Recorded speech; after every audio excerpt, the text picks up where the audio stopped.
There she is. Oh, don't go away. Come back here. She's still small enough she can be held this way. There she is. She might purr for us. Oh, there she goes. Okay. That's all we needed. I came in here to be more private, and because I did have a quick addendum to my last video. Now 2 addendums.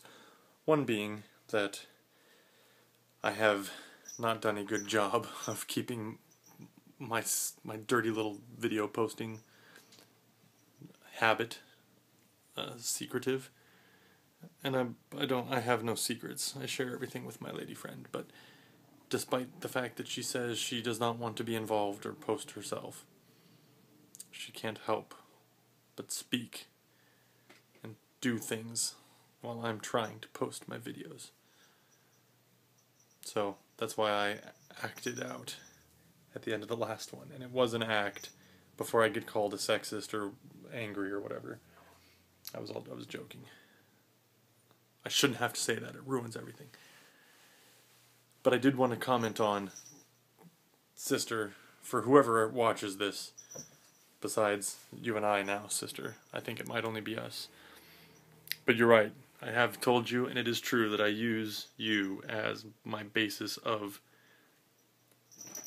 not even crazy, because we've already established that I use crazy loosely. People that have an actual mental... Now she's back. Now she's back. People that have an actual mental illness, like this cat. They oftentimes do not function well in society. They cannot hold a job, or own a vehicle, or a house, or both, or have friends, or do activities in a normal manner. And I think, sister, you're just very eccentric, but I think we can stop short of saying that you have any real issues, although you may disagree, and I won't go into detail. It's up to you if you want to talk about times where you actually have, or if you ever have. Maybe I'm confusing this in adult life, but spoken to a professional. You're not medicated, and you're quirky, but you hold a job, you own a house, you get along fine in life. And there are people who seem... I don't know how else to put this. I have encountered and know medicated people who seem normal, or much more normal than you, who cannot do those normally functioning things in life. Like hold a job. Take care of their shit. Just take care of their shit. And that's really what you have to do in life. You have to take care of your shit. Whatever that may be. And all of us who've been on this channel, we take care of our shit in one way or another.